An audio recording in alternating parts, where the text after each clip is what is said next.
Recording in progress.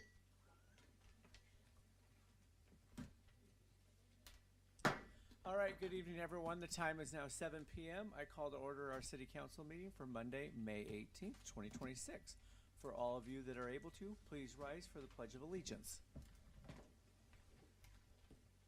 I pledge allegiance to the flag of the United States of America and to the republic for which it stands, one nation, under God, indivisible, with liberty and justice for all. All right. Council members, please silence your phones. Those in the audience, also silence your phones.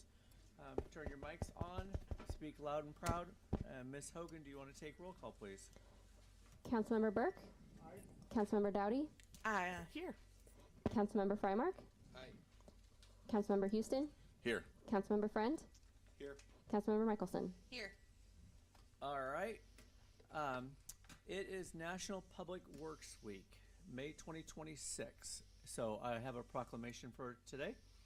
Whereas the public works services provided in our community are an integral part of our citizens' everyday lives, and whereas the support of and understanding and informed citizenry is vital to the efficient operation of public works systems and programs such as water, sewers, streets, and highways, public buildings, and solid waste collection, and whereas the health and safety and comfort of this community greatly depends on the facilities and services, and whereas the quality and effectiveness of these facilities, as well as their planning, design, and construction, is vitally dependent upon the efforts and skill of public works officials. And whereas the efficiency of the qualified and dedicated personnel who staff public works departments is materially influenced by the people's attitude and understanding of the importance of the work they perform. Now, therefore, be it resolved, I, Todd Deinhardt, do hereby recognize the week of May 17th through 23rd, 2026 as National Public Works Week. And I call this observance to the attention of all our citizens and civic organizations to acquaint themselves with the issues involved in providing our public works and to recognize the contributions which public works officials make every day to our health, safety, comfort, and quality of life. Dated this 18th day of May 2026. I would just like to say, Riley is in the office. Would you like to say anything, sir? Well, thank you. No, I would just like to show my appreciation to our public works crew, not only for our parks and street department, but our water and wastewater facility. We have a great group of guys that help us, and our office clerks do a wonderful job with utility billing as well. They're all much appreciated, and I can't say enough great things about them. I just appreciate everything they do for the community. And they're wonderful to work with. So we are having a lunch tomorrow between 11 and 1, so for Public Works Appreciation Week. So if you guys want to stop on by, we will be down there at 100 Davidson. I would echo that. Great group of individuals, great leader, but good group of individuals who were there for the community when it is needed. So thank you very much to all of them. Anybody on council want to say anything under this proclamation? No, you've been doing a great job. I was going to say, great job.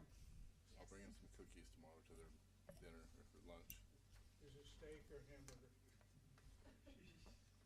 Seriously, thank you. Our town always looks beautiful. Yep. All right. Thank you. Citizen communications for items not on the agenda. There is nobody listed, but I know that Ed is here. He messaged me this week, so come on up, sir. Thank you. Apologize for being late. You're fine. It's perfect timing. Didn't get in on the agenda in time.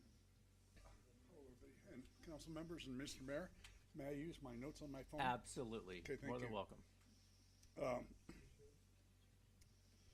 There are three issues that I would like to talk about tonight to bring maybe to attention you already have. Turning on to Incel Road off of 503 eastbound is dangerous. And I called the state to talk to them about that, and they blamed it on you guys. The city of Woodland allowed that development to go in. It's their fault. They're not going to do anything about it. I asked them very directly. I'm a pretty direct person. I asked them very directly. I said, okay, I get it, but can you afford a lawsuit if I get hit on that, rear-ended on that? It's not a turn pocket. They did explain to me. I thought it was a turn pocket. It's not a turn pocket. It just delineates a lane, that's all. And so if you get a car in front of you trying to turn left onto Incel, and you're behind them, you can't do it. Without people driving up on the sidewalk and on the lawn or wherever they have to get around you if they're eastbound. People are impatient these days. Now, I'm told that the state told me, I talked to their, I can't remember who the guy's name is now, I can't find my note. I apologize. Oh, here it is. I talked to a guy named Jay, and he told me that they didn't make them make a turn lane there because all their new traffic was going to be turning right, and they didn't really care about what came down to us. And we couldn't acquire the Yeah, easements the and right of way. right-of-ways. Yep. So anyway, I want you to be aware. I mean, I talked to Travis. I talked to a couple different people about it. It ends up that we're kind of in a no man's land. And I understand you're trying to get grants to run sidewalks all the way up. But I'm here to tell you that it's dangerous now, not in 6 months or a year or 2 years. It's dangerous now for the amount of traffic there. I understand. Someone almost hit me yesterday doing the same thing. They Yeah. went to go around me right at Insel, and there's no room. Yeah. Yeah, the second thing I'd like to address is e-bikes in the city of Woodland. E-bikes everywhere. I'm sure you're aware there are state regulations on licensing and restrictions on using e-bikes. I looked it up very carefully, and if an e-bike is available, if it can go 45 miles an hour and has a certain 750 watts, are considered motor vehicles and require a valid driver's license, a motorcycle endorsement, pardon me, registration, and other legal requirements. I'm sure that the police department has plenty to do without trying to chase that down. But even tonight, as I was getting ready to come over here, like we talked, Mr. Mayor, I followed a kid down Whitetail, and he jumped across into your neighborhood, Melissa. And I can't do the speed to keep up with them. I have no idea where they're going. And then we have a dirt bike that are just running circles around our neighborhood. What do you do? I don't have a solution. I'm not really sure what So- you do. And here's, I mean, again, you're not the first person on this one here, and by the time we call the police officers to come out, Yep. they're long gone, you know, and again, I'm not encouraging you to go chase after people. Right. That is not how we should be handling the Right, situation. We put officers out there, but again, when the officers out there, everyone well behaved, and, you know, we're all manners, following the rules. I mean, it's cat and mouse here. I've seen the police pulling kids over multiple times on those and talking to them, letting them know that they can't just rip right up through town on them. So have I. I have a good friend her son just got busted. Yeah, Well, they the are cops aware. trying. And I will also say there's a group of them in our neighborhood, and the cops actually talked to one of the parents the other day. So they are trying to do something to remedy, because it has gotten out of control in some of the situations and dangerous. Pardon me. I addressed this to the mayor on a correspondence we had the other day, is that at what point in time do parents become held responsible? You know, if you can't control your 16-year-old or your 17-year-old, then find the parents, make them feel the pain. When I was, I can't prove it, I was in Vancouver 3 days ago at a VA mental health appointment. I turned onto a street, an e-bike come running right in front of me. I stopped in time, but the kid turned around and pulled a gun on me. And I called the police, but by the time they got there, there was nothing they could do. He's long gone. I'm not going to chase him, but I know when we were in Las Vegas visiting my aunt who's dying, e-bikes are a terrible problem. All those neighborhoods are overrun by them. So I don't know what you do. I have no idea. But I bring that to your Yep. attention. And you had a third item, I sir. do have a third item, and then I'll be done. The last one is parking enforcement in the city of Woodland. Whoop, I'm out of time. Continue on. I was told I talked to Bretta and Travis both. I know Bretta is working on changing parking enforcement. The problem is the police chief here? No. I don't think that it's uniformly enforced. You know, it has not personally hit me, but a neighbor got a ticket for parking and I'm told it's complaint driven. I get that. I understand that. But I have a friend over on Embassy Loop, and I go over to visit on Embassy Loop, and I know for at least the past 3 years, there's been a boat parked on the street, not hooked up. In fact, Bretta told me the code says you can't be more than 48 hours, I believe it was, parked on the street. Well, that boat's been there for at least 3 years, and an officer lives right down the street from it. Got to drive by it every day. So if you're going to enforce the law, enforce it uniformly. But if nobody complains, then they're not gonna. Well, I don't think that's true, Gabe. I mean, I see.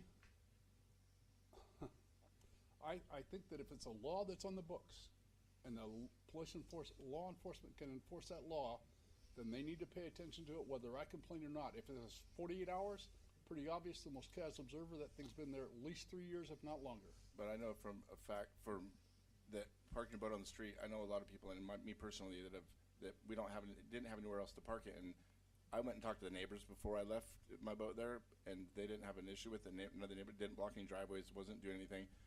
That's one of the reasons why some people don't get tickets, is because they probably have talked to their neighbors about it and made sure that it wasn't affecting anyone's line of sight or in front of their driveways. Is the only thing I could think of is why they haven't done anything. I know Dave and Maggie. I know myself. I pay quite a lot of money to store my RV off the street because it's not legal to keep it for more than 48 hours. So I don't buy that. No. If it's Well, a law, lot of it's people a go law. fishing. We go fishing all the time, and you don't want to take it to storage every day when you go fishing. Well, I don't know what to tell you. I might want to use my RV at the moment's notice and don't want to go to the storage yard and get it. I don't want to necessarily pay $200 a month to store it. But if it's a law, it's a law. I need to check to see if it's been tagged. I don't know which boat or where we're talking about here. Ed, It's on so- Embassy Loop. Yeah. So, Yeah. And you have an officer that lives right down the street from it, has to drive by it every day. so Okay? I got it written down. Thank you. My last comment for you now, sir. It's been a while since you've been here. Come back, hang out with us. My wife just got out of surgery, so I didn't even think I was going to be here tonight, but I am. Okay? Got it. Thank you. No, thank you. All right. Any other items not on the agenda? Can I ask a question about some of those things that he brought up, or is it, no, not open for this? Oh, I have to go up there? Yes. Again, I mean, yeah. You should be experienced. So Big Mouth Adonica has a question. All I wanted to know was, I believe it's illegal for, and it happens all over the place, by the way. I get passed on the right all the time if I'm stopped to make a left turn. If you're not if there is no turn lane there, you have no choice but to stop and wait your turn and go. And people are always flying around you, and that's illegal, going around. I know we can't have police officers everywhere finding those, but could we get cameras, where there's at least some kind of a deterrent, especially in some of these key main areas that we're still developing and stuff, where, there can be a flash where, and maybe some of our folks could start Are you learning. advocating for traffic cameras in the city of constitutional. Woodland, Miss Adonica? I am, because I want people to be safe, and we're growing so fast, and we don't have the funds to cover it with people.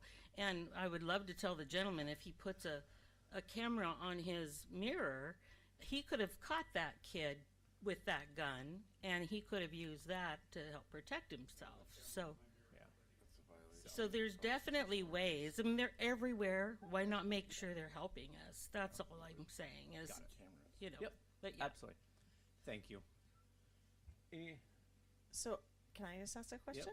So, as far as that spot on Insel where it's dangerous, could we put like a speed limit sign or something that just kind of is like in their way and just prevents them from even trying it? Put the yellow barricades up so you can't turn. In the right of way. Is that what I hear, Travis? Not in the Okay. right of way, off the side of the road. So the city of Woodland has no jurisdictional authority on 503 until you hit at 27,000 in population. Well, then we'll take over jurisdictional authority on 503 Lewis River Road. 27,000? Never gonna 27,000 happen. is the magic You number. can get the state to turn it back over to you, can't you? They Ridgefield have no Interest. intent to do so. We've had that conversation with 'Cause WashDOT. I know Ridgefield did it. The issue with that as well is anything that happens as far as new development on 503 has to go through WashDOT authority process for all frontage improvements. So the city does not install anything, any turn lanes, any requirements for the developers that are not driven by WashDOT authority. That all goes through their review process, and what WashDOT comes down to, what they want to see there is what happens. So the city has no say in that. We just have recommendations. But they passed the buck test and said it was our fault. That is correct. Right, okay. Just wanted to be clear on Same, that. same.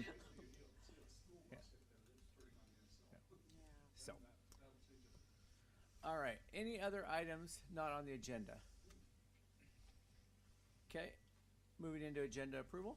Motion to approve agenda. I have a first from Ms. Dowdy and a second from Mr. Burke. Any questions or comments on the agenda tonight? Ms. Hogan? Councilmember Michelson, Aye. Councilmember Friend, Aye. Councilmember Houston, Aye. Councilmember Frymark, Councilmember Dowdy, Aye. Councilmember Burke. Reports of standing committees, public safety. That would be me. Tonight we met at 5:38. In attendance was myself, Chief, and Councilmember Houston. We talked about Officer Domit has started her shadow phase of her field training and is expected to complete her training on May 29th. Once she is a solo officer, patrol will be at full staffing. So that's great news. Since our last public safety meeting on 4/20, our officers have made 41 arrests and responded to 1,039 police calls for service. Between school events and assisting patrol, our SRO officer has been the responsible officer on 39 calls in the last 28 days. According to Tyler Tech, the PD has a remaining budget of 66.08% as we approach the midpoint of the year, and it appears we are on pace to remain within the allocated budget granted by the council. Some items to consider that remain unpredictable will be the overtime for unknown officer-involved incidents, planners' days, court appearances, sickness, vacation, and possible injuries may impact the budget as we get closer to the end of the year. One thing we discussed was how much fuel is costing right now, that they have already used at least 50% of their budget for fuel already this year because the costs are just continuing to go up. So that is something to consider in the police budget. Also, Alex Olson, officer, had a baby boy. His wife had a baby boy in May, so he is on FMLA until July sometime. So that's congratulations to him and his new baby. We also talked about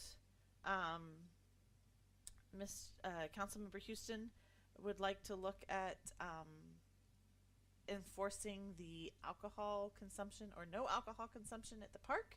And what I know the city is at $100 fine if they find it, but we talked about maybe using our code enforcement officer and looking into some ways that we could do it and not take away from the police officers' time, but using our code enforcement to manage the park over the summer as it gets busier.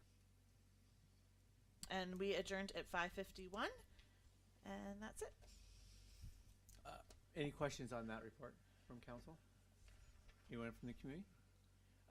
The $100 penalty on alcohol, Travis, is that something you guys can look at and as you're working through your code? So, And I also, in our meeting, said even if we could, I know that money is nice, but even looking at offering community service, because he said sometimes issuing those monetary ones actually costs the city more if an officer has to go on their days off, so sometimes it's not worth it. But I said if we could get them just like community service things that they have to do instead of paying the fine and worrying about going to court, that maybe that would deter some, but also give us some park help. but they're gonna have to go to court to get community service. If it's not enforced by the court, they're not gonna say, okay, I'll go do your But can we community not do? service. Can we not do it on like in our code that says? But you still have to have a court that Most people are upholds just gonna that. pay the penalty. Got it. You see what I'm Okay. saying? And the cost here is sending our officer up there when it's their day off and then paying Yeah. over. So, but anyway, okay. Any other questions or comments? Travis has an action item out of that one. Yep. Human thank you. resources, my friend. All right, human resources. We met at 6:22. It was myself, Councilmember Frymark, Councilmember Michelson, and the mayor. We had 2 openings for the summer positions, and they have now been filled. We saved about $20,000 in filling them through Employment Express. It takes some of the liability off of the city and not having to pay like unemployment if we were their last employee. It also takes away from us having to pay benefits.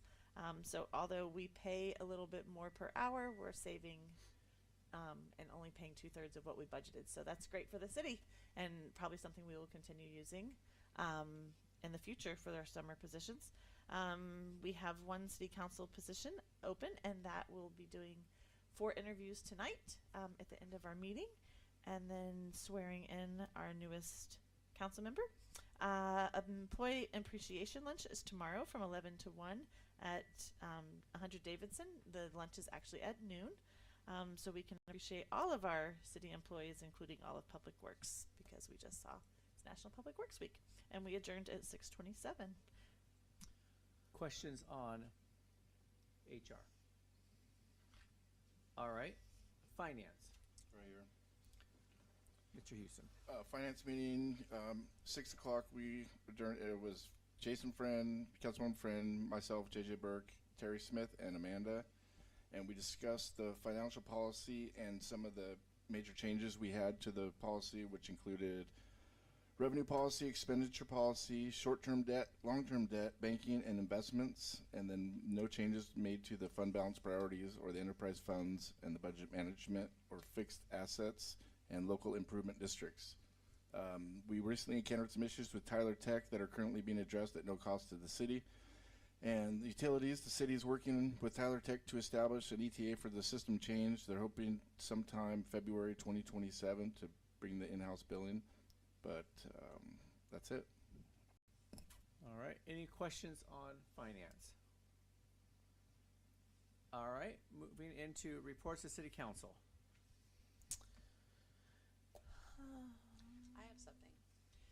There have been a lot of reports of ticks. So check your dogs. Make sure that they don't, I know that sounds crazy, but it's been reported a lot.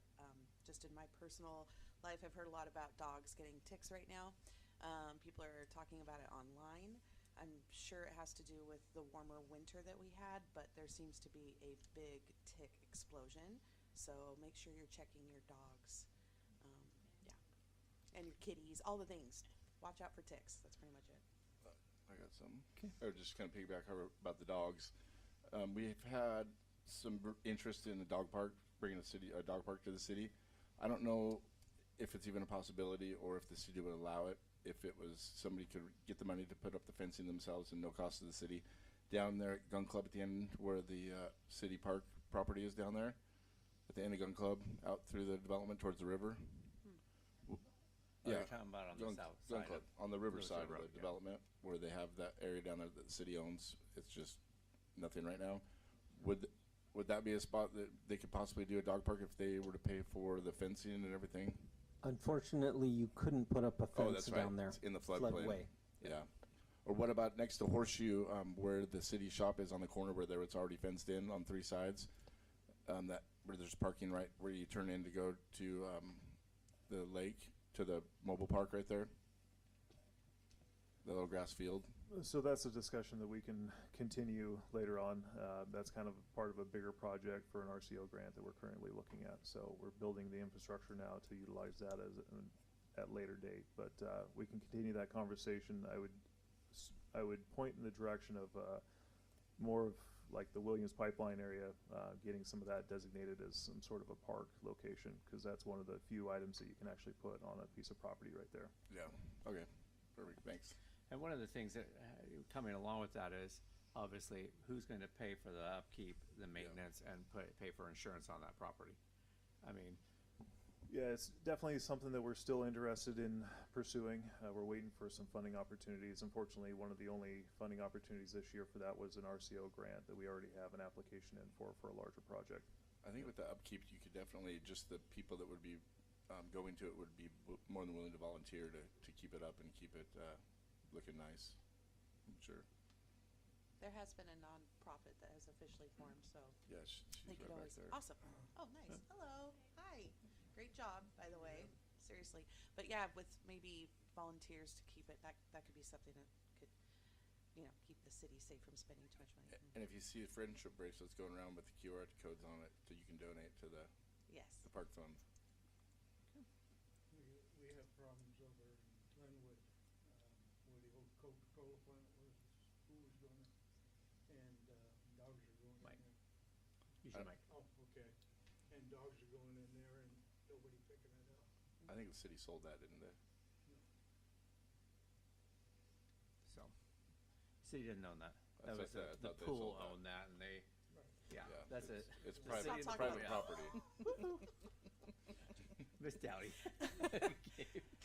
Spring sports have pretty much come to an end. I think we still have some trap kids going to state or nationals next week. But we had one girl golfer go to state today, so that was exciting news. And we had some band students go off and do a competition not too long ago as well. So the kids really did well, and spring football will be starting in June. Excellent. Any other reports to city council?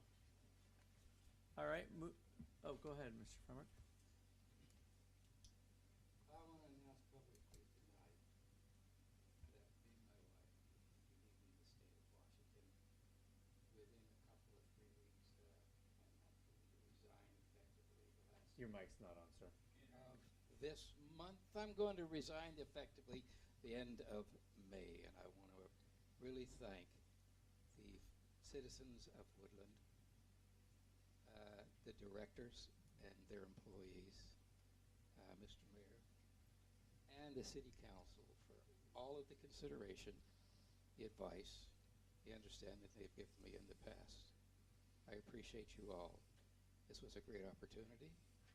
Everything didn't go the way I wanted it to, but that's what politics and democracy is all about.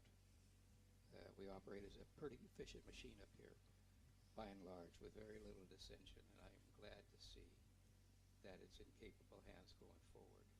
So I'm going to send an official resignation to Mr. Mayor, stating the last day of May will be my last official day in this capacity. And again, I want to thank you all. It's been a real opportunity, a learning experience, and I'm better off from it. So, and my wife is too. She'll vouch for that. Thank you very much. Thank you for your service. We appreciate it. Yes, we do. Going to be closer to our kids. That's Good for you. Yeah. Well, thank you, Mr. Frymark. You and I talked about it. I wasn't expecting you to come right out here and say it. So, but, so get people up to speed here on this. We're going to do interviews tonight for the 4 applicants. We'll go into executive session. We'll, swear one in. We will work through the process and we will have re-applications. We won't use the same applications. It will be a whole nother process going forward. It will be obviously no Douglas there to decide who that next seat is. So just want people to understand we're not looking for 2 seats tonight. We're looking for 1. So, all right. Appreciate you being up front here with us, Mr. Frymark. All right. Any other questions or comments on reports to City Council? Okay, let's go into reports of advisory committees. First one here is the Chamber. So the Chamber of Commerce luncheons continue monthly, the 2nd Tuesday of each month. So they are doing them the 2nd Tuesday of each month. The next scheduled luncheon will be June 9th. You can sign up for the email blast on the Chamber website, woodlandwachamber.com. You can also send an email to keith@woodlandwachamber.com for general information and membership inquiries. The Woodland Chamber Events Committee is always busy planning events. The May business after hours will be Thursday, May 28th from 5 to 7 p.m. at Lewis River Auto Licensing down at Belmont Loop. The event is open to all people, and they hope that you'll all join in helping them celebrate 10 years of serving Woodland and the associated communities. The Chamber Golf Tournament is being held August 20th. Team sign-ups and sponsorship packages are available today. Please contact the Woodland Chamber if you have want to sponsor or want to sign up. Also, if you have a grand opening, a ribbon cutting, or other promotions, they're always looking for new members and ideas to work together to encourage, promote, and preserve the economic well-being and quality of life in our community. So please reach out to the Chamber or Keith at that. Any questions on the Chamber? All right, downtown Woodland revitalization.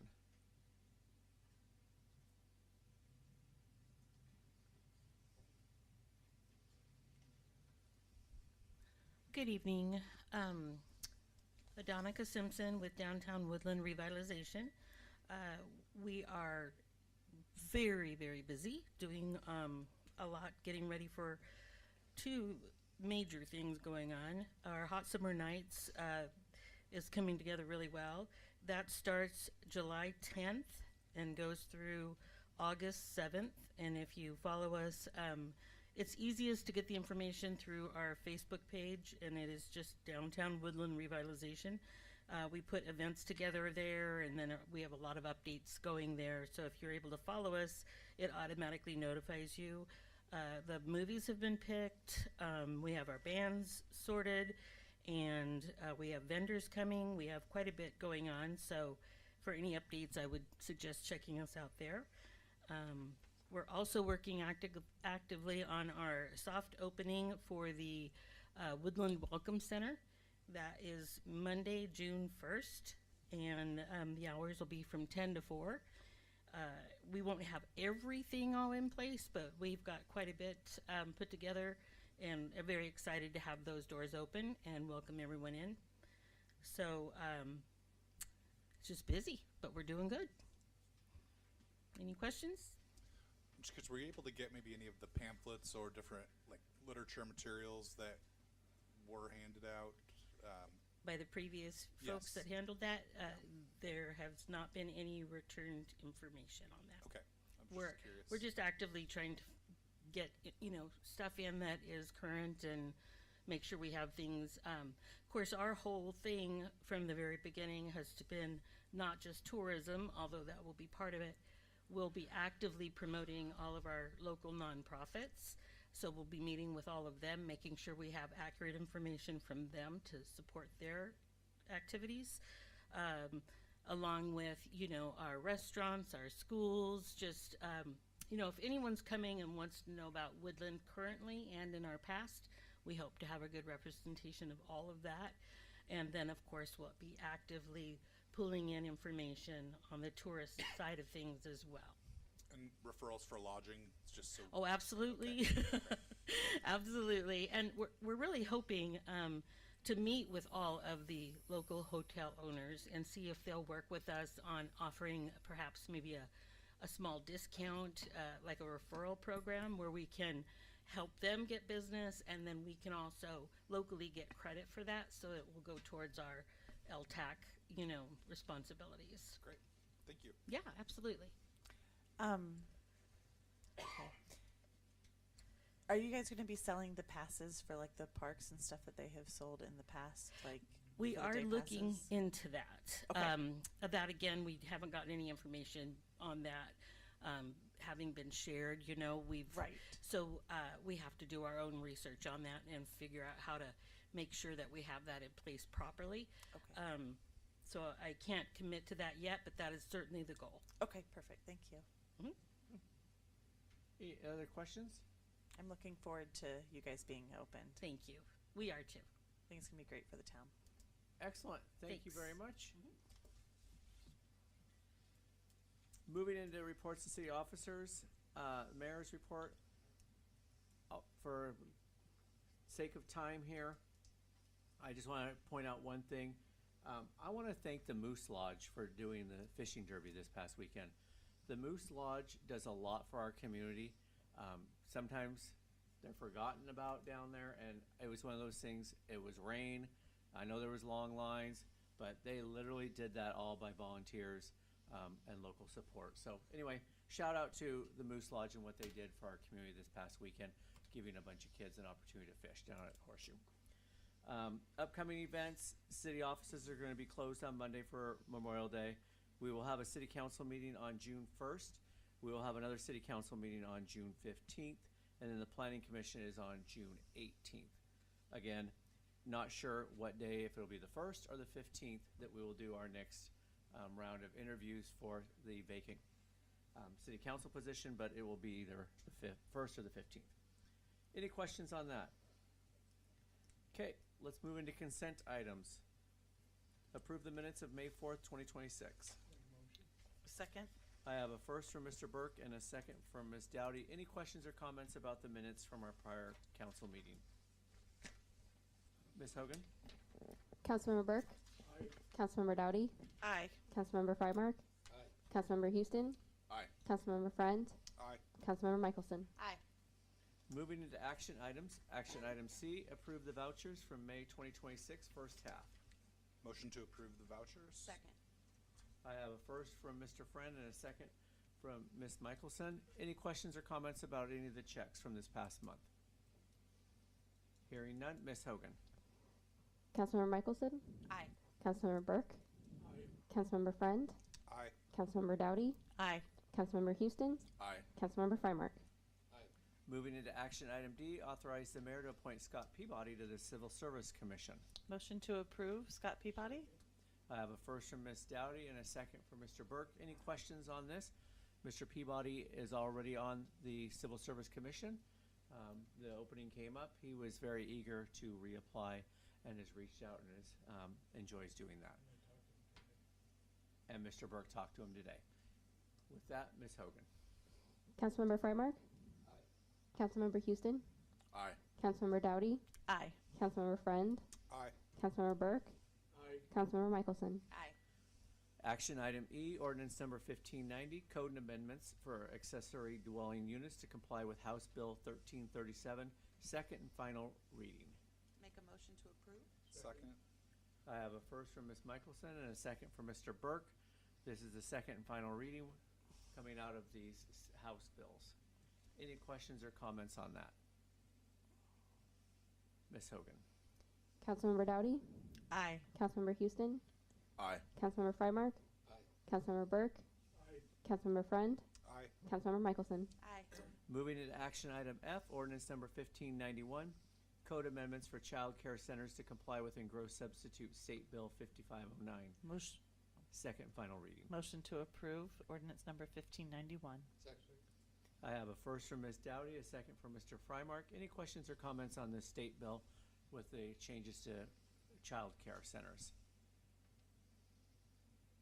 Ms. Hogan. Councilmember Houston. Aye. Councilmember Burke. Aye. Councilmember Michelson. Aye. Councilmember Friend. Aye. Councilmember Dowdy. Aye. Councilmember Freimark. Aye. Action item G, ordinance number 1597, adopting the 2021 International Existing Building Code, second and final reading. Move to approve. Second. I have a first from Mr. Burke and a second from Ms. Dowdy. These are the international codes that have been out there, updating our building codes, which hopefully could help us with some of the buildings in downtown Woodland, and also primarily Hunter-Davidson. I'm Any glad to see us getting this done. Any questions or comments from the community or council? Ms. Hogan. Councilmember Friend. Aye. Councilmember Michelson. Aye. Councilmember Houston. Aye. Councilmember Burke. Aye. Councilmember Dowdy. Aye. Councilmember Freimark. Aye. All right, moving into city council interviews. City council position number 6 interviews. There's a item you skipped. H. H. Public safety You're right, testing. my apologies. Moving into action item H, authorize the mayor to sign an agreement with public safety testing for promotional testing services. And before there's a motion made, I want to point out this contract has a 2-term option. So either council can not make a motion to approve it, first of all. Second, they could make a selection for a 1-year or a 3-year with an option to renew for additional 1 year to make it a 4-year contract. So when you make a motion, please add that in there. What term limit you want. So, chief recommended the 1-year term. Yeah. So, again, this here, the public safety testing is what we do when we hire additional officers or we hire guild members. We go through this public testing. So we can make a motion to approve it for a year? And are you saying that even the year has a year extension? No, so the 1 year is a 1 year from date of signing of tonight. The 3 year has an additional option to extend for 1 year if Okay. council wanted. Got it. Make a motion to approve the action item H for 1 year. Second. So I hear a motion to authorize the mayor to sign an agreement with public safety testing for promotional testing services for a 1 year commitment contract. I have a first from Mr. Houston and a second from Ms. Michelson. Any comments or questions or discussion? Mr. Friend. So, I guess I'm trying to understand the benefit of going to a 3 year is potentially locking the pricing. Do we know why Chief didn't want to pursue 3 years? Is there a So civil service is actually the one that's supposed to dictate all the testing and how it's supposed to be tested for new hires for public safety, so your police and fire. I'm not sure what Chief's recommendation for the 1 year was. okay? And he did not discuss it tonight with us, so. I would assume it's so you're not locked in for such a long period of time, and if you do want to change, you can make changes after a year. So a little bit of Yeah. communication around that him and I had on it. One is, we've been using them continually. Is there opportunity to find a different services out there, not being locked in for 3 more years? Again, as we compete with other agencies. And 2, it is that cost piece right now. Makes sense. Yep. Yep. Okay. So I have a first and a second for a 1 year contract. So that is what we're voting on, Ms. Hogan. Councilmember Burke, Aye. Councilmember Dowdy, Aye. Councilmember Frymark, Aye. Councilmember Houston, Aye. Councilmember Friend, Aye. Councilmember Michelson. Aye. Apologies. Now we will move into city council interviews. Thank you for bearing with me here. So this is how this will work tonight. We have 4 individuals who are have applied. We will draw names out of our pieces of paper here. That is the order we will go. Individuals, all 4 of them will go outside or out in the lobby, and only the individual that's being interviewed will be in the room. Our community members are more than welcome to stay inside the room here and listen for all 4 interviews. Once we are done, we will go into executive session. Each candidate is allowed to have 2 minutes opening about why they are a good candidate, whatever they would like to speak, and then we have a list of questions. We will ask every candidate the same questions, and at the very end, they will have additional 2 minutes to discuss anything that they feel is pertinent to the conversation. Any questions from council on how we will proceed with this? Any questions from the community? All right. So the first individual we will interview will be Aaron Brown. So with that, the second individual we will interview will be Cody Machin. Okay. Machen. The third individual will be Gregory Gordon. And the fourth person will be Jeffrey Ray. Okay? So if I could ask candidates other than Mr. Brown to please leave the room. Mr. Brown, come on up, sir.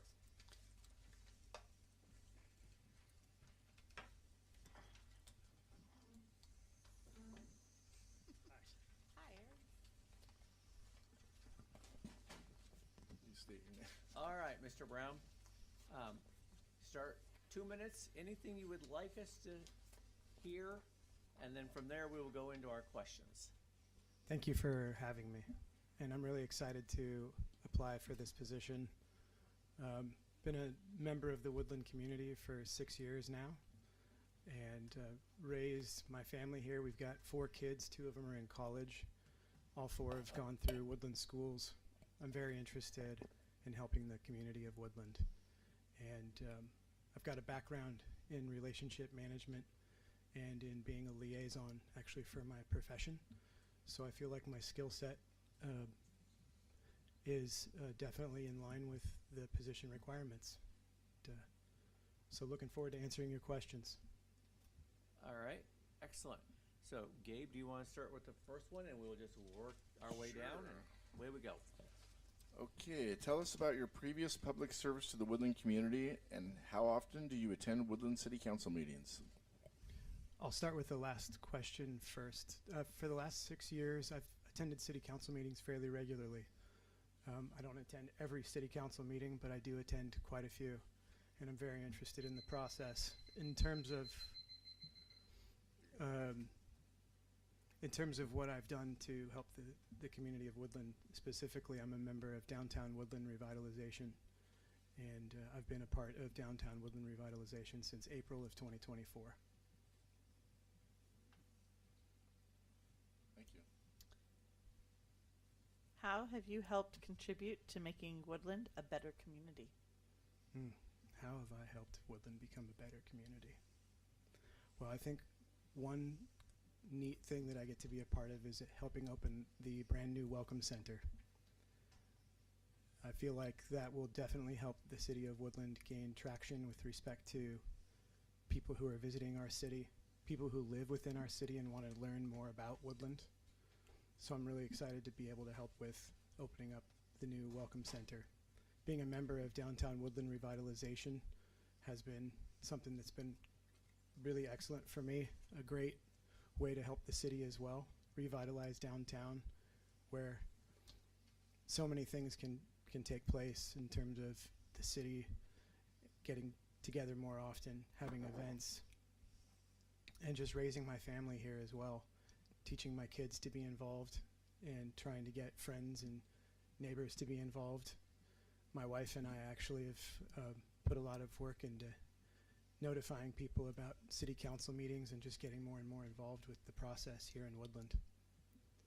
So I'm grateful to be a member of the city. Okay. In your words, what is the role of Woodland City? It's council questions. Huh? Different role of council. No. No. It's, We're just going down one. I don't get a vote. Okay. No. Go ahead, JJ. I don't need to ask a question. It's okay. This question is a three-part question. What is the role of the city council member? What is the role of the mayor? And what is the role of the city council member? Okay. What's the role of the city council member? What's the role of the mayor? And what's the role of city council at large, right? Okay. So I'll start with the city council overall. It's a body that is a voting body that enacts legislation for the city, having to do with legislation itself, having to do with the budget, zoning requirements, to name a few. The role of the city council member is to be a liaison, really a go-between, the voice of the city government to the people and the voice of the people to the city government. And another component, of course, is to serve on committees as far as being a city council member, and of course, voting and the process there. The role of the mayor is to be the chief executive, the chief administrator, oversee the city council. The mayor has veto and tie-breaking rights. And in fact, the mayor's responsibility too is to report on the financial condition of the city and the state of the union of the city.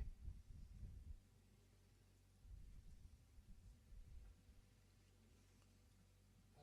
Mayor, just for a little clarification, I'm fine with you asking questions. I have a Any que- of us do that. It is all good. But, yeah, I'm fine with that if the rest of the council. Can I ask a question real quick? What, to you? just a sec, Dave, would you please? Yeah, you go ahead. Well, you just can't vote Correct. on the candidate unless there's a tie, since this is not financially orientated, then you can be a big tie. Correct. It's all good. We'll. Yeah. All- I've been here 18 years and it's always been council members So- to the council. I mean, Okay, that's fine. You But- guys want to change it? No, I just have a question about the whole process, just real quick. Go ahead. Are we asking all 13 questions? It seems like a lot of questions. It is? Okay. Yes. Yep.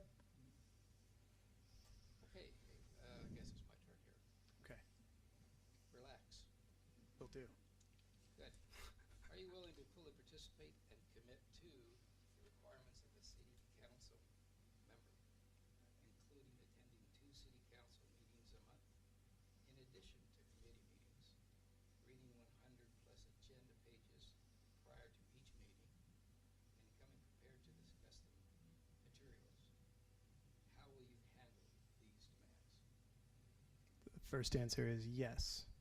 And the second answer is with my time that I have every day in the evening and when I'm on business trips, I've got lots of time on the plane to do reading.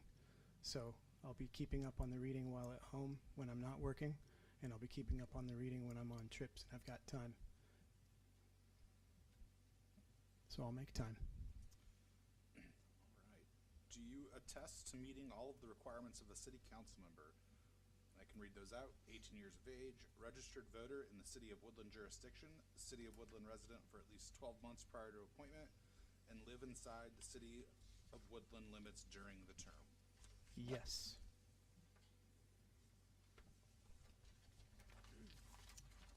All right, Mr. Brown. What are the specific issues of Woodland that are of particular interest to you? For each of these items, what are your ideas for resolving them during your appointment as a council member? Okay, so there's a few. This is a very good question. One issue I'm very interested in is the revitalization of downtown and bringing vitality back to downtown Woodland and bringing vitality to another level, a higher level in the city of Woodland at large. And you know, the way to get involved with that, I think number one is collaboration with the remaining, with the other council members, collaboration with the members of the city, with the constituents, and really just getting ideas for what people want and what they want their city to look like, and to help usher that in. Another area I'm interested in is Horseshoe Lake. From the perspective, a couple perspectives. One being safety. I'm very interested in learning more about how to improve safety in and around Horseshoe Lake, specifically the 4th of July. I'd really like to read the precedent, the policy, how last year in particular was arrived at, that we went ahead and said, you know what, the park's closed at 5 o'clock. I think it was 5 o'clock. Yeah. Might have even been 4. But very, very interested in that policy and how it came to be. And so that's also an area of interest of mine. Oh, me? Yep. What number are we on? Number 7, sir.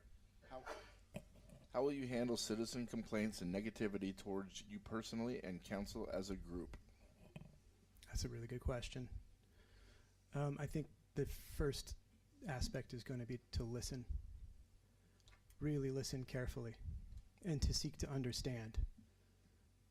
And once I feel like there's an understanding, and the only way to do that really is to make sure it's clear and complete between both parties. So once we know that we've got an understanding, I think it's really important to make sure that folks know that they're heard and that they're understood.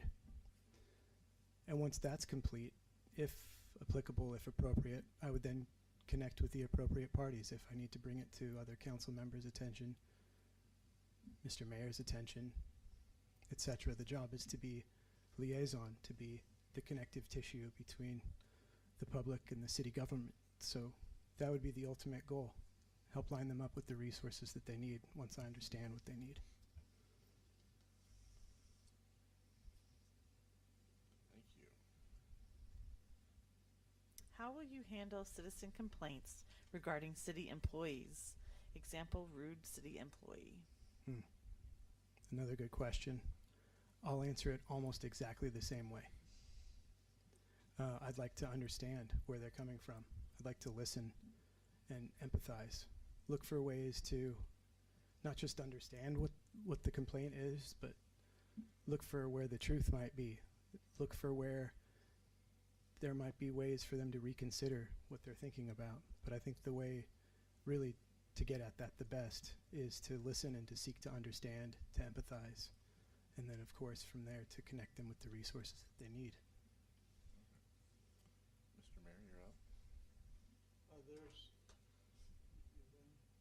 yours. There are Mike, sir. situations. Thought we had new mics. There are situations where council members disagree in each other on issues. Or you may disagree with citizen comments. How do you handle disagreement and bring them to the closure? I think the first thing is to understand what the issue is and to make sure there's a clear and complete mutual understanding with what the issue is. If there's a disagreement, then yeah, like the very first step is to have both parties understand what the issue is. Then once that's understood as well as it can be, then there's a determination that needs to be made. Can it be dealt with now? Does it need to be tabled? Does there need to be discussions with both parties or other people offline? Perhaps it's important to involve the other members of council or the mayor to help resolve. But that's the approach I would take. What experience do you have with public finance, public works, code enforcement, permitting, and economic development or civil service? I would say I have adjacent experience. I used to run and I started and ran an investment and trading department for a federal credit union and helped oversee investment assets involved in the TSP, Civil Service, Federal Employees Retirement System, SERS and FERS, they used to call it. So I'm very familiar with the goings-on of public finance from that perspective. Used to work with Bonneville Power Administration, Bureau of Land Management, Bureau of Indian Affairs, U.S. Fish and Wildlife, to name a few agencies. All right. Do you intend to run for a council position in the November general election, but it would be next November? Yes. What is your experience of level of understanding with Robert's Rules of Order? I have a moderate understanding. It's an accountability system that creates structure and decorum for business meetings, in a nutshell. Sure. Oh, my turn? 13. Yep. The 13? last one.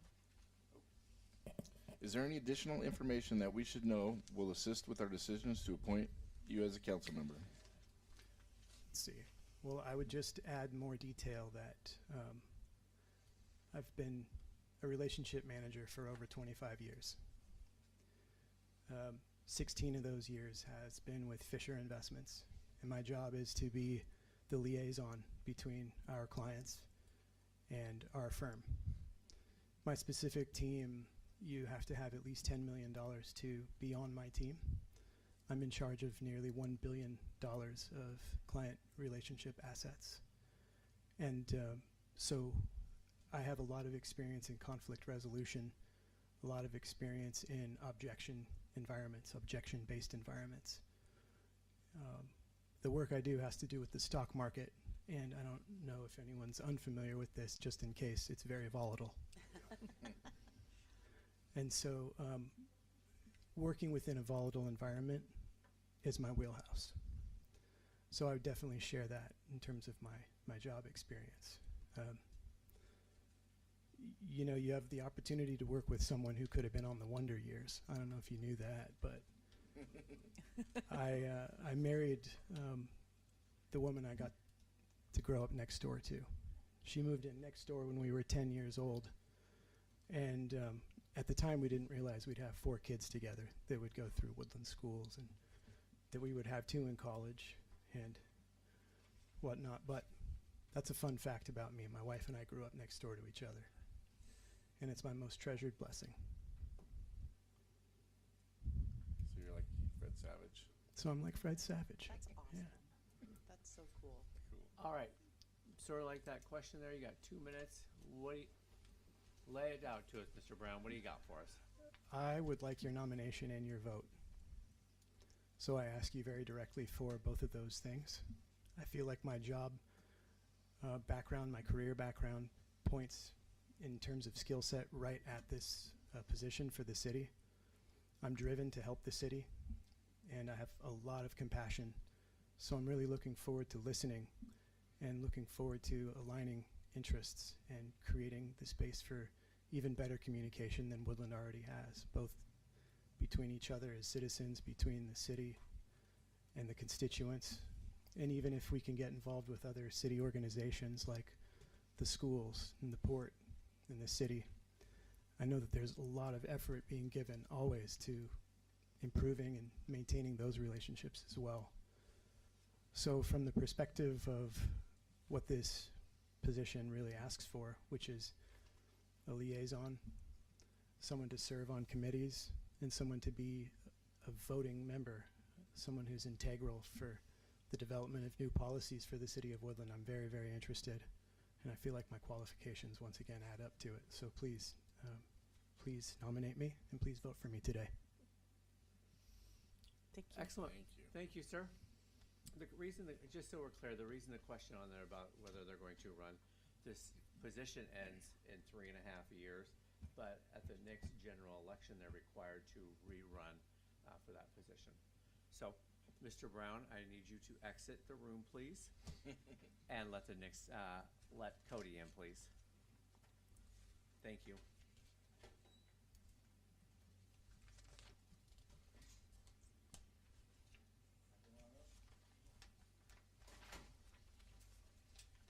Welcome, Cody. Welcome. Thank you. Happy 2 to be here. minutes. Open up, Well, anything for you. I guess my 2 minutes is just happy to have the opportunity. I want to be a part of the city council because I've had previous opportunities doing so, and I like to try to give back to the community way, be part of it, be active part of it actually. I see different things that could use, attention, and I would like to try to be a part of that and try to help with like the uplifting of downtown and, have a part of a say of things like that and try to see the beauty of the town and try to help out where I can. Excellent. All right, number 1 question. Tell us about your previous public service to the Woodland community. How often do you attend Woodland City Council meetings? Well, it's actually my first attendance, but I have watched them on Zoom many times at home to follow along. I have related to a few of the topics before. Can't remember all of them all, but that's why I watched them, because I heard they were being talked about. So I thought, well, I'll watch and see what gets said, gets done, what kind of things are happening. And I don't have previous experience, but I noticed a few things that could use some attention, and I would like to be a part of that. How have you helped contribute to making Woodland a better community? I'm not really sure on that one. I mean, I participate in, I didn't do it this year, but last year I participated in the fishing derby and coming to planners days, things like that. Trying to buy things through the events and stuff like that to help give back.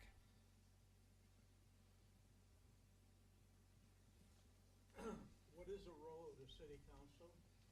What is the role of the mayor? And what is the role of the city council member? Role of city council is to hear the voice of the people and make role of the city and hear the voices of the people to make decisions and hear the voices of the people. Sorry.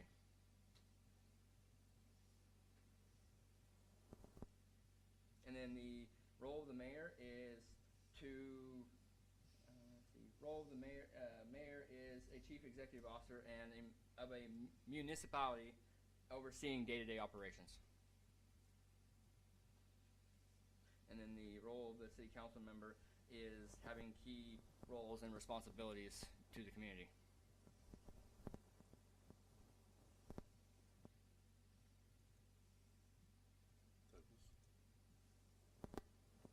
And then the role of the whole council itself is to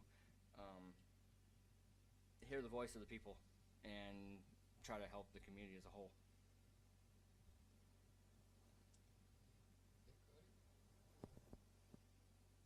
Are you willing to fully participate and commit to requirements of a city council member?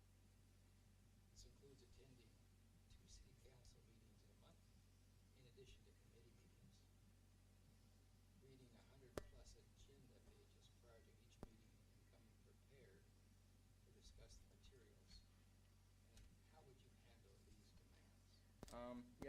fully willing to do my best and accommodate demands any way I possibly can.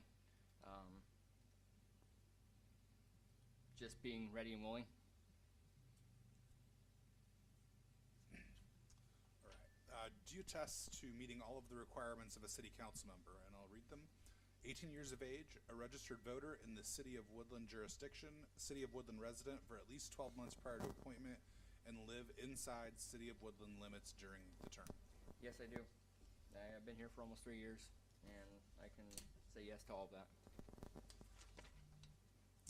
Okay, Cody. What are the specific issues of Woodland that are of particular interest to you? For each of these items, what are your ideas for resolving them during your appointment as a council member? Well, one of the things I'm kind of interested in is the downtown revitalization. And if I was a part of city council, I would be talking to fellow council members and gather ideas about how we can make this town better than what it already is. I grew up in small towns, so small town is kind of what I know best type of thing. All right. How will you handle citizen complaints and negativity towards you personally and council as a group? Well, if that happened, I would talk with my city fellow council members and discuss if it correlates a response or an action.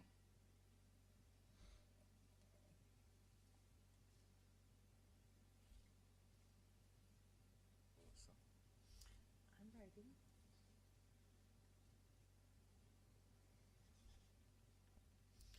All right. How will you handle citizen complaints regarding city employees? Example, rude employees.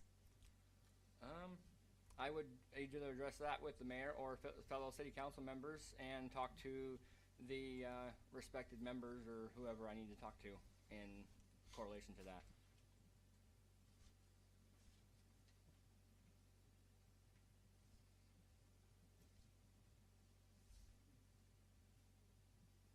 There are situations where council members disagree with each other on issues, or you may disagree with citizen comments. How do you handle disagreement and bring them to closure?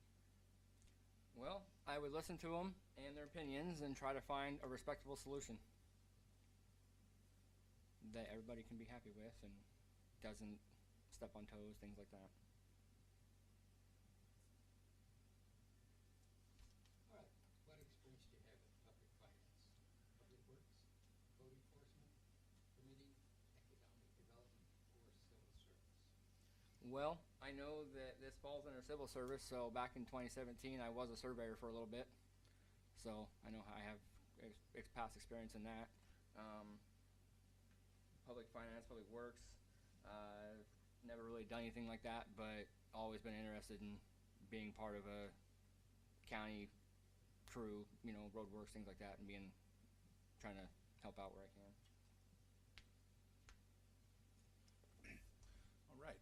Do you intend to file for a council position in the November general election, which would be a year from this November? Possibly. Being a ways away, yeah. Okay, what is your experience of level of understanding with Robert's Rules of Order? Well, I thought I'd heard something about that, so I looked it up and did my research, and I seen that it was very similar to the rules and stuff that we had when I was a previous council member in another county, and it was basically the same thing I looked up, and it's basically like what you guys hear, the second to motion, you know, approve it, this and that, so I was pretty familiar with it. Is there any additional information that we should know that will assist with our decision to appoint you as a council member?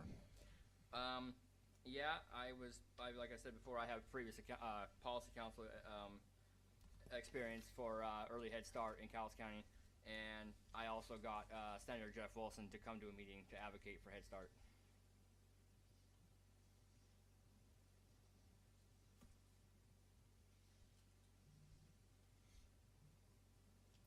All right, last 2 minutes is yours, sir. Well, I just want to say thank you guys for the opportunity. Hope to be chosen. If not, you know, there's always another opportunity. I look forward to it. You guys seem like a good group of people to be sitting next to and making important decisions. So hope to be a part of it. If not now, maybe someday. Thank you for Thank coming. you. Thank you. Thank you, Cody. Thank you, sir.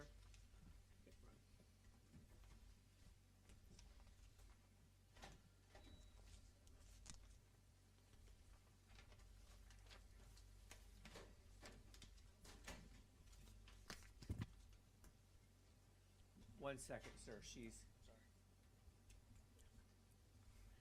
We call that a sabbatical at our office. My apologies. We'll reconvene in about 45 minutes.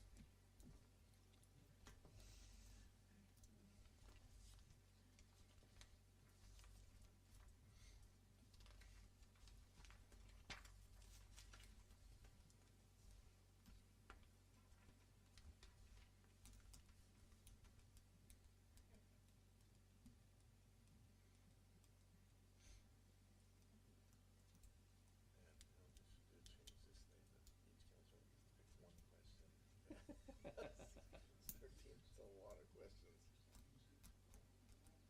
It's thorough, though. It's thorough. Well Trust done. me. I know, I've been through it 2 times. I know, right? Excellent. All right, sir. Got it. Mr. Gordon, first 2 minutes, all yours. Open forum, whatever you would like to point out to us. Fire away. All right. Well, thank you for having me. My name is Gregory Gordon. I've lived here 8-ish years. Been a member of the community, shopped local, biggie local. Long history of being part of Woodland. My grandfather worked at the grist mill, and I've had family members that kind of choose to have their ashes kind of near that area. But I hope to, interview for this position in hopes that I can contribute and enhance and help in whatever way I can. I know I'm a little bit new to government in the sense of that, but best time to plant a tree is yesterday. The next best time is today. So I'm hoping to, give it a try and assist and do all I can. With that, I relinquish the rest of my time for those 2 minutes opening. Tell us about your previous public service to the Woodland community, and how often do you attend Woodland City Council meetings? Unfortunately, it's not really applicable. This is my first time actually participating. I have watched a couple Zoom meetings in a sense, but other than that, just participating in the community as a individual. All right. How have you helped contribute to making Woodland a better community? Just by being a genuine concerned citizen. If I see something wrong, I try and help and mention and remedy that. If there's loose animals, try and find the owner, hold doors, interact positively with just members of Woodland. I've applied a couple times to the Woodland Care facility just because it's local and I wanted to make an impact there. So yes. What is the role of the city, Woodland City Council? What is the role of the mayor? And what is the role of a city council member? For the council is to help support the mayor and direct and guide the city into growth and positivity, as well as making sure the needs of the people are met and supported with each other. The individual council members are supposed to, in a sense, help each other as well as bolster the community, the mayor, and the systems for the city itself to make sure that it runs smoothly, effectively, and without too much hiccup.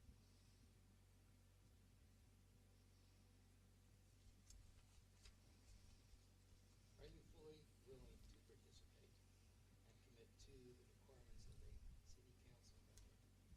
This includes attending 2 city council meetings a month, in addition to committee meetings, reading 100+ pages prior to the agenda prior to each meeting, and coming prepared to discuss the materials. And how will you handle these matters? As much as I physically can, I will definitely be as available for the city council and city council purposes, as well as, if I can get the material as soon as possible to make sure I am well read and well versed on all matters that it involves, just because coming unprepared can inhibit fellow council members as well as city business. And if I can contribute to being a, productive member of that city council, I'll do my best to do that and dedicate as much time as I can without hindering it.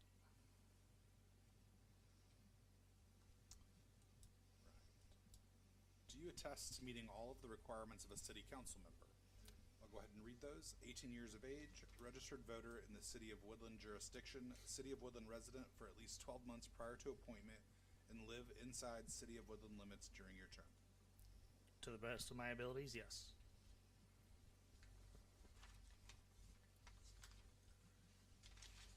Okay, Gregory, what are the specific issues of Woodland that are of particular interest to you?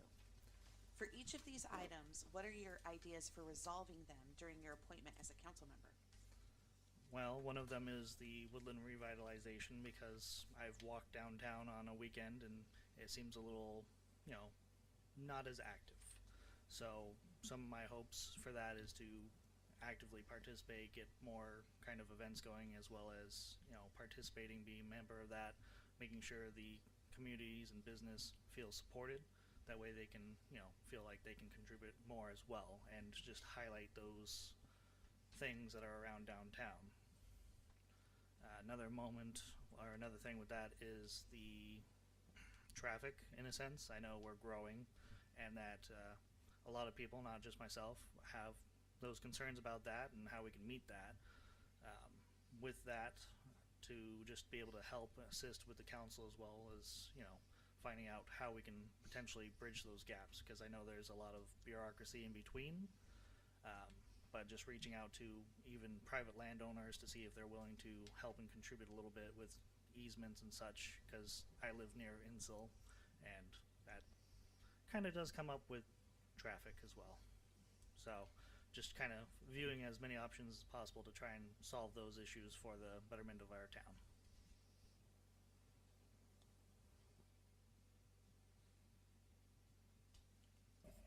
How will you handle citizen complaints and negativity towards you personally and council as a group? Well, I understand, everybody has their own thoughts, feelings, and opinions, and you can't always help that. But just by being my genuine self, I can hopefully see from their point of view and understand where they're coming from, and not to take it personal, because, well, I can't always be liked by everyone, and that shouldn't get in the way of making sure the council, the mayor, and the city is fully supported with as much as I can do for them.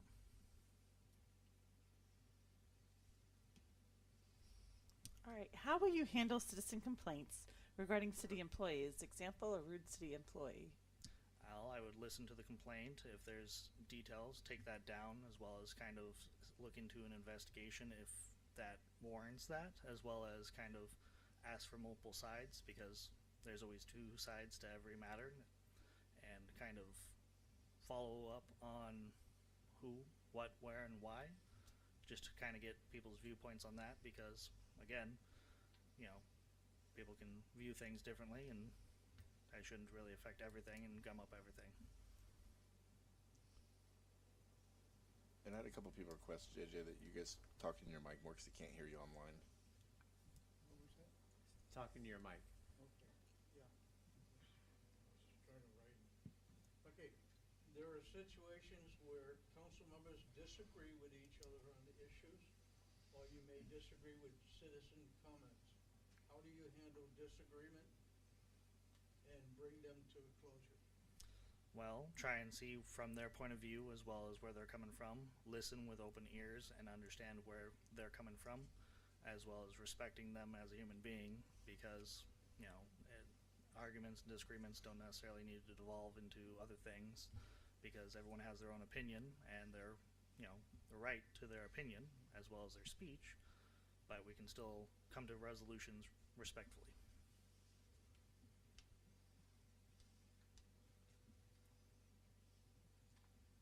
What experience do you have in public finance, public works, code enforcement, permitting, economic development, or civil service? Unfortunately, in those areas I am a little bit lacking. I have worked in the senior industry for 20 years though, so I do understand some processes of private equity, as well as, it takes time and, rules.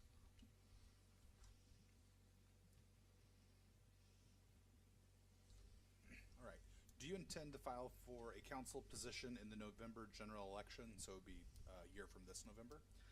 If I can fulfill the council member role effectively to the point where I feel that I can fully support my fellow council members, mayor, and city, then I do intend to run for that. But if I do not fulfill those shoes as per the public, the council members, and the mayor, then I would respectfully step down and allow somebody else to run for that position, so that way there's less division in the community.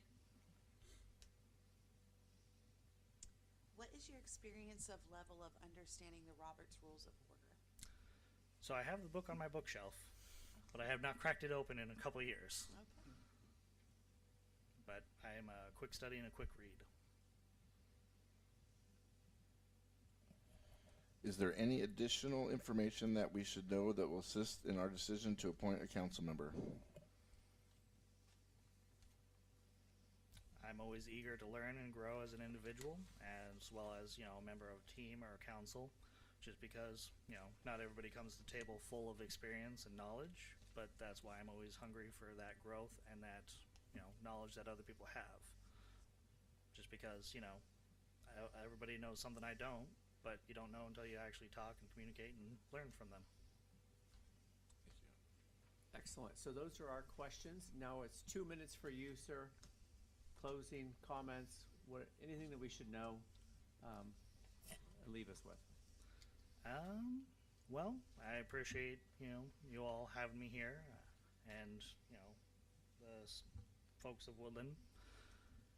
I don't have too much to say on that regard, just, I, know that you'll pick the best person you view for the role, and, that's great. That's all I have, and I relinquish my time. Excellent. Thank you. Thank you, sir. Appreciate your try.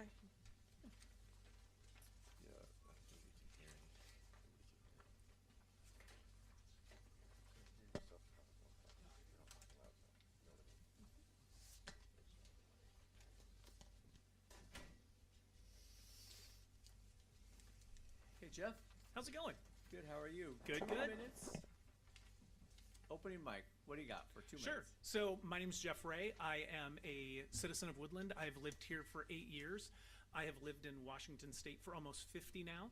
I have a passion for public service, whether that be in my personal, professional life. Just trying to help out whoever, wherever I can is one of the most important things to me. And so this gives me a unique opportunity to help continue to serve the citizens of Woodland. Excellent. Thank you, sir.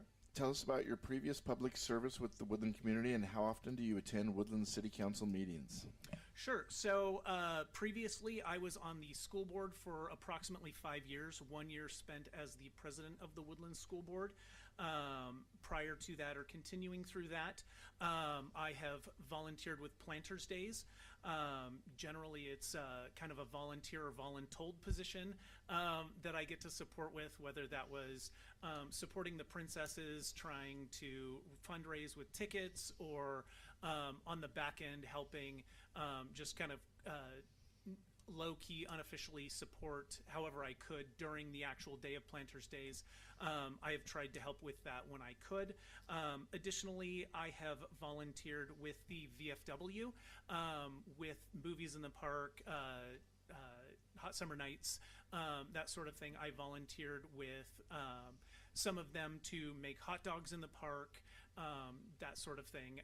We made hamburgers, hot dogs for a couple summers during Planters Days, those sorts of things. I have also supported the Christmas giving by helping prep and hand out packages and presents to needy children when they held that at the school at Columbia. All right. How have you helped contribute to making Woodland a better community? Sure. As I mentioned before, I was part of the school board. A lot of my support has been through our younger citizens of Woodland. In addition to that, I currently work as a paraeducator with the Woodland School District. I currently support a large number of students with special needs. The majority of my caseload are students with behavioral needs. I do also support students with learning unique learning requirements, and so prepping those citizens to become future residents of Woodland who will be productive is one of my passions and how I primarily support the benefits of Woodland, making it a better community. What is the role Microphone. of the, okay, I'm gonna do this again. What is the role of the Woodland City Council, the mayor, and what is the role of the city council member? Sure. The role of the Woodland City Council is to create ordinances so that the mayor can then implement them. Again, the mayor implements the policy and the directs the department in alignment with the direction of the city council. He also acts as the tiebreaker when there is a tie, should there be a tie amongst the city council members. And as a city council member, the role is to represent your community and bring the best ideas and thoughts for the future development of our city to the council meeting each time, whether that's being prepared, speaking on a critical issue, or bringing a new issue before the board that may not be recognized.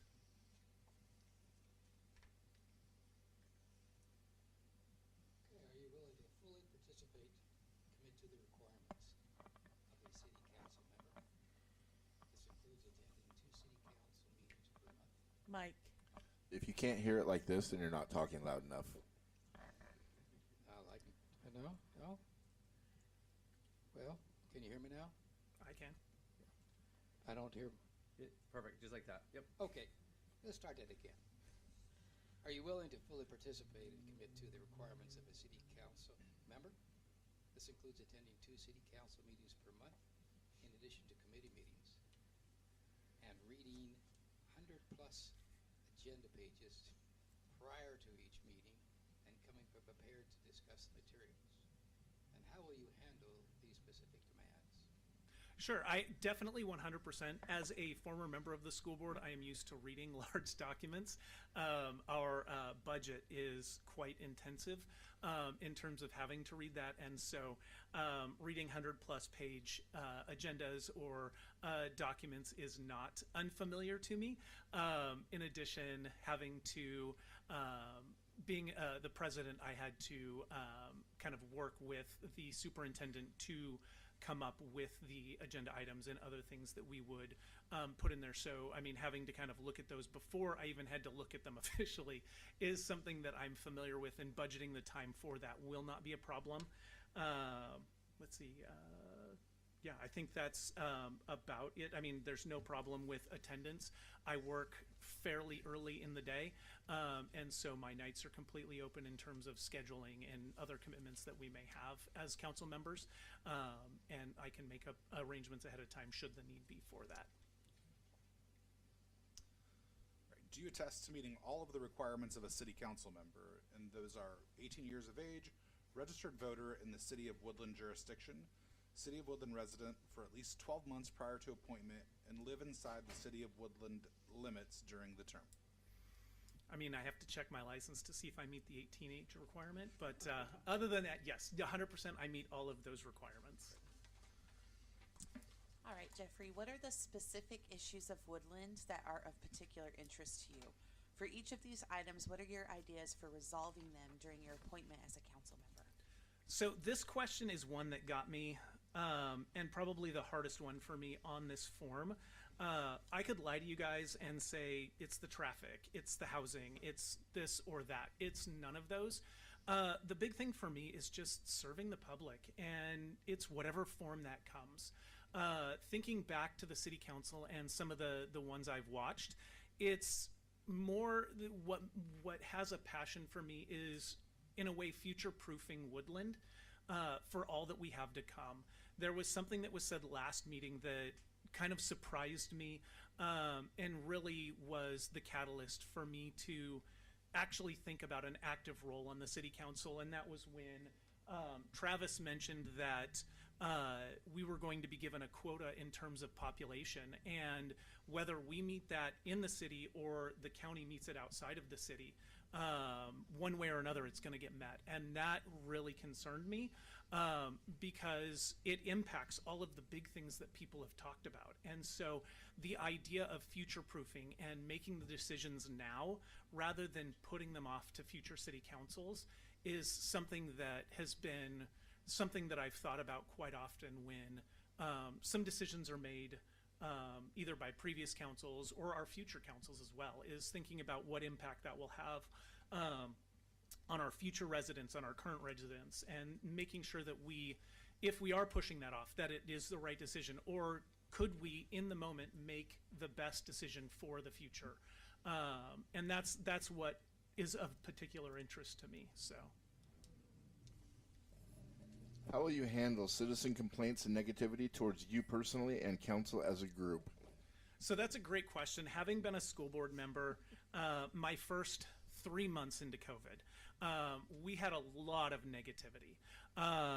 The idea is that they're not mad at us, they're mad at the situation. They're mad at things we may not be able to directly handle, but we can take their feedback. We can direct them where they need to go. We can give them that output, that outlet for them to give us that their concerns, right? We're the face that gets that that heat because we're the ones that they know, and that's how I handle that. Like, I'm gonna listen to their comments. I'm gonna take that. If it's personally about me, there could be room that I could improve. It could be something about me, and I'm not gonna take that personally either because I could change. We've always got room for improvement. We're never perfect, and we're always as best as we were. We were always as good as we were in the past, and that's the best we've been up to that moment. We can always change, and taking that as feedback is the best way to handle that. Don't take it personally. You don't have to react. You can thank them for that. You can say, hey, I've never thought about it like that. Just really kind of focus on why did they give us that feedback? What was their concern that drew them to that, and learn from that, because it's not always an attack. It's always, sometimes they're looking out for our best interest as well. Okay. How will you handle citizen complaints regarding city employees? Example, rude city employees. I'd march down there and fire. No, I'm just kidding.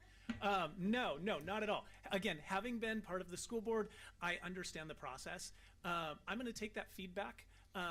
If I know who to direct them to, I will direct them to that person. If I don't, I can reach out to the mayor and say, hey, you know what? This person reached out to me with this concern. I'm not sure who to direct that to. Can you help me out? Really, it's just a matter of taking that feedback, ensuring them that, hey, you can reach out to this person, or hey, I don't know. I'm going to find out for you. You're going to hear back from me in a certain amount of time with kind of who I've escalated that issue to. And that escalation being like, hey, I'm making so-and-so aware of it so that they can take appropriate steps if required. I wish I had the power to fire everybody, but I understand that we can't do that. No, I'm just kidding. I don't want to fire anybody. There are situations where council members disagree on each other on issues, or you may disagree with the citizens' comments. How do you handle disagreement and bring them to a closure? So I think that's a great question. And with me, there have been times where on the school board, I have not been on the winning end of an argument. And that's fine. That's fine. I trust the people that I work with to make the right decision as a group. The nice thing about being a council member or part of the school board is that as a group, we tend to make the right decision more often than not. It may not be the popular decision, but it's generally the right decision.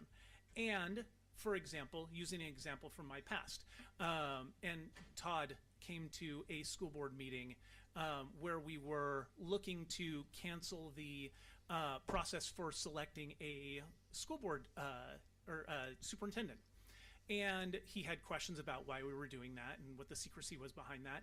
And I disagreed with that process. I didn't think we should cancel it because I thought at the time that the school board had a communication problem. And it was important for me that we follow that process. There were other school board members who felt that locking that choice in, whether I agreed with it or not, I think Asha is a great superintendent. Don't get me wrong, Asha, if you're listening, totally support you. But I didn't necessarily agree with that choice. And at the end of the day, it was a choice we made. We move on from there. One of the things that my teacher in my resource room says is tomorrow's a new day. And that's how I approached all of these. If I have a disagreement with any of you during a city council meeting, you can guarantee that tomorrow's a new day. That next meeting we have, I'm going to come reset. We may still not disagree on that one topic, and that's fine. We've moved on past that, and there's no hard feelings on my end. In terms of a disagreement with a citizen, like I said, it's taking their feedback. Like, how can I change? I never come to a city council meeting, or not a city council meeting. I never came to a school board meeting with my final vote already locked in. I came with the idea that I could be persuaded to change my vote. And there are lots of times where I voted against what I first thought coming in. And that's totally fine. I am open to that feedback from someone telling me something that I may not have considered before. What experience do you have in public finance, public works, code enforcement, permitting, economic development, or civil service? Sure. So I'm not going to be able to one-to-one kind of give examples with these because a lot of mine come from the school district, but there are some parallels there, right? So for example, at public finance, we dealt a lot with the budget, right? So I think there are some similarities there. Like, for example, when we had that double levy failure, we had to cut $6 million. And so we had to go kind of line by line over that budget and figure out, is this a must-have for our school district? What is going to give us the most bang for the buck? What is going to support our students? Those sorts of things. So lots of experience looking through a budget, kind of figuring out, hey, do we actually need this? Where do we have waste? Where can we maybe cinch up our belt to give us the most opportunity for keeping the services that are most important for our children. With regards to public works, we worked a lot with our maintenance supervisor to ensure that our buildings were kept in top shape. Kind of the parallel to that would be making sure our cities are running, the infrastructure for our cities are well maintained. As far as code and permitting, I don't necessarily have any experiences with that, but I'm a quick learner, so I would love to have that opportunity to kind of grow in new ways. But that kind of highlights my experiences with those things. Right. Do you intend to file for a council position in the November general election, which would be a year from this November? As of right now, and that's how I always answer my questions from the beginning. Yes, I totally do. I mean, there are always things in life that come up, and so assuming that I still meet all of those voter requirements, yeah, I totally intend to do that. I would even say that should I not get this position, I would still highly consider doing that. What is your experience of level of understanding with Robert's Rules of Order?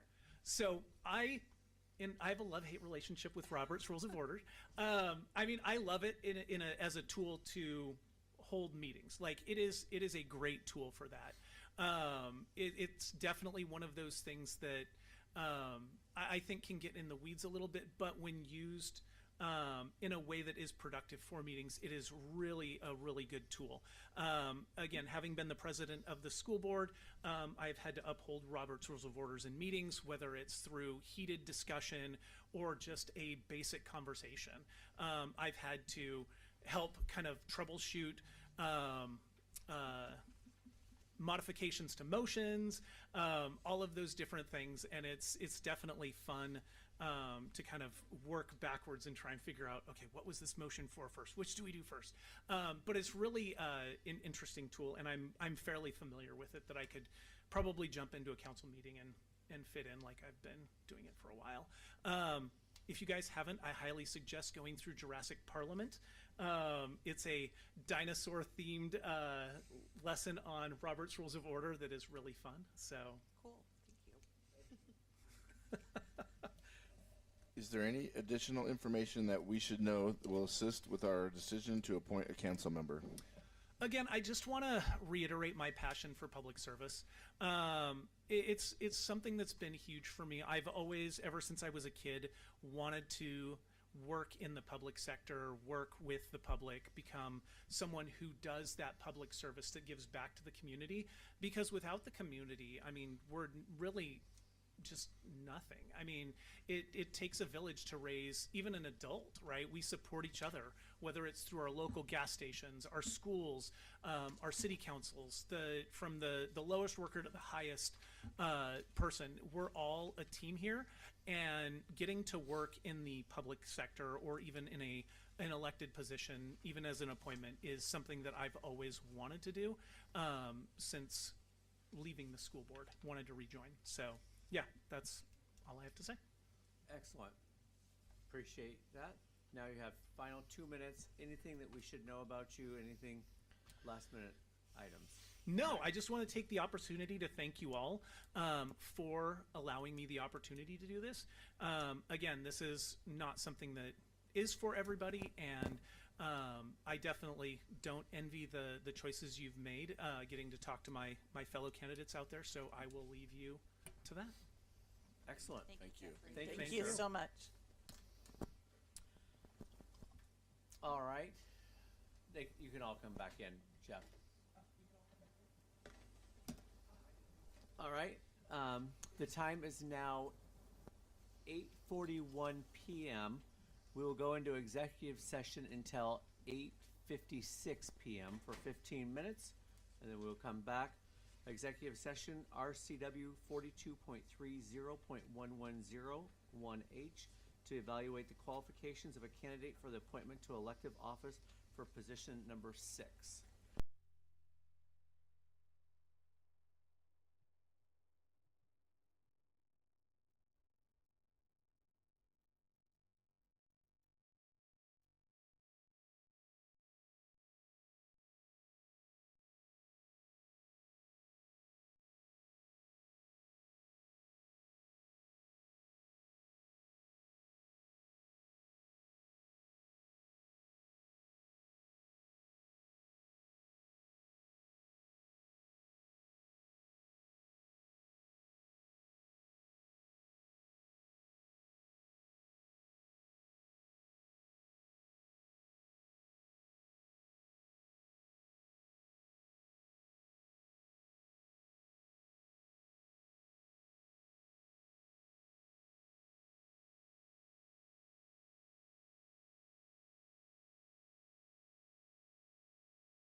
JJ. It is freezing here.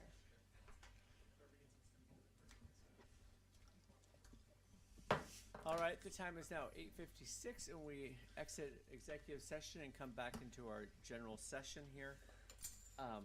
To action items, continue to take nominations and appoint a council, a candidate for council's position number 6. I'd like to make a motion to appoint Aaron Brown for the council position 6. Second. So I hear a motion by Mr. Houston to appoint Aaron Brown to council position 6. I hear a second from Ms. Michelson to appoint Mr. Brown. Any conversations or comments from council or the community? I just want to thank all the other all the other people that applied, and don't forget there is going to be another seat coming up, and to reapply and stay active in the community. Yes, seriously. I mean, come back. So I have a first and a second, and I need Ms. Hogan to take a vote. We need a majority, so we would need 6.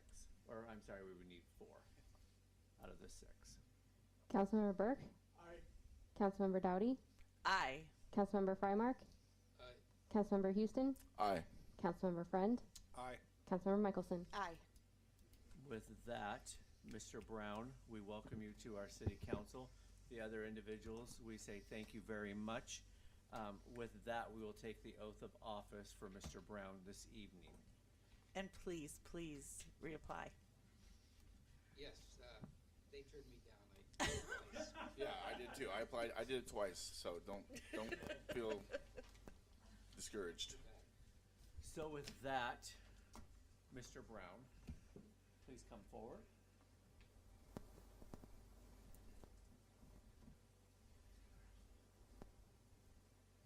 Congratulations, sir.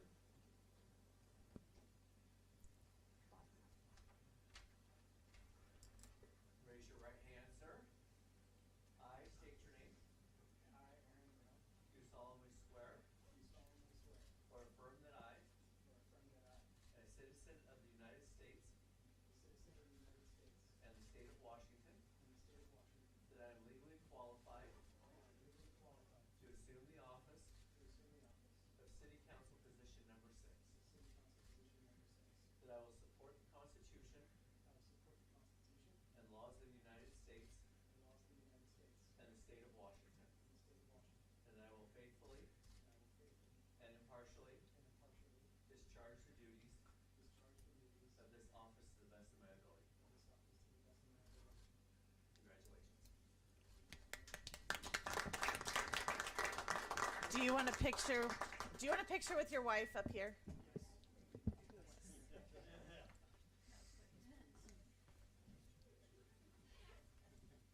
Can I photobomb it?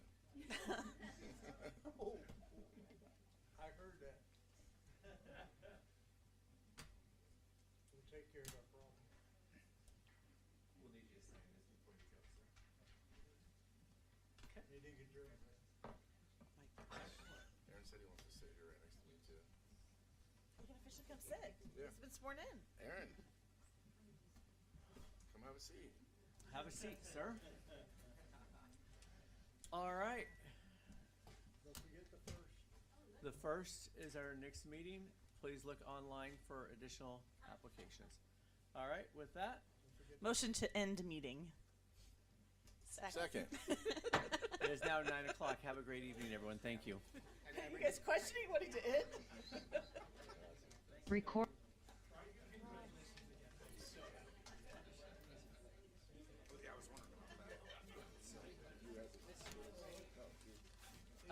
You're, Jeff, I really want to yes, encourage you. you can turn these in. Thank you so much. You have a lot to say. Appreciate it.